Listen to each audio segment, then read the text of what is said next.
Aujourd'hui, nous sommes dans le cadre d'Innovagri en début septembre. On voit que la récolte des blés en France arrive enfin à terme après une phase au mois d'août assez compliquée dans pas mal de régions, notamment dans le nord de la France et la façade maritime de la Manche.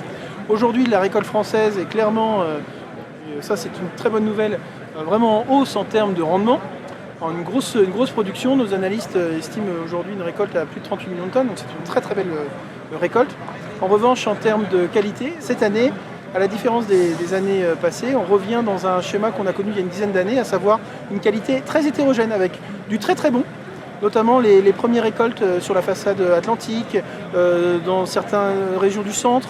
Et puis au fur et à mesure que le mois de juillet s'est installé, on a vu des blés germer, arriver, et donc du coup aujourd'hui on peut dire une récolte française où il y a des blés fourragers, où il y a des très beaux blés de qualité et une qualité intermédiaire qui devront trouver finalement leur débouché, notamment sur le marché intracommunautaire, que ce soit l'alimentation animale, que ce soit l'industrie ou la panification.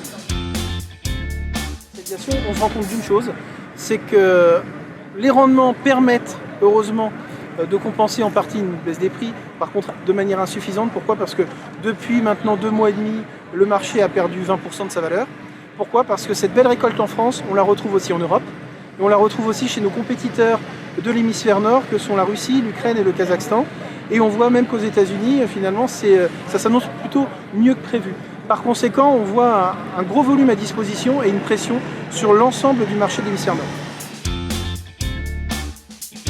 Alors aujourd'hui, on est sur une zone qu'on appelle une zone de soutien. On voit le marché, en tout cas sur les cotations du marché à terme d'Euronext, qui se situe pour l'échéance novembre 2014 entre 170 et 175 depuis maintenant quelques semaines. On est vraiment très attentif dès lors que l'on touche ces niveaux pour voir s'il peut y avoir ou non une cassure, soit à la hausse, soit à la baisse. Aujourd'hui, une chose est claire, en revanche, c'est qu'il va y avoir une segmentation de marché et l'arrivée de la récolte de maïs qu'on attend en Europe abondante également, risque finalement encore de peser notamment sur les qualités fourragères.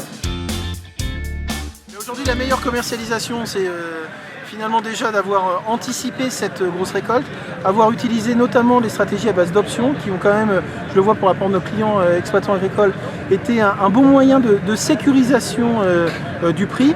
Pour des producteurs qui n'ont pas finalement beaucoup avancé, c'est vraiment être sûr et certain de ses qualités pour essayer finalement de trouver la meilleure valorisation des blés, sachant qu'il faut être lucide. Le potentiel de rebond du marché est aujourd'hui assez limité compte tenu finalement des fortes disponibilités que nous avons sur l'ensemble de l'hémisphère nord, et sans gros pépins sur l'hémisphère sud où tout reste à faire, ou sans problème sur éventuellement la nouvelle récolte, on imagine volontiers un marché qui finalement risque de se stabiliser sur des niveaux quelque part insuffisants par rapport au mois dernier.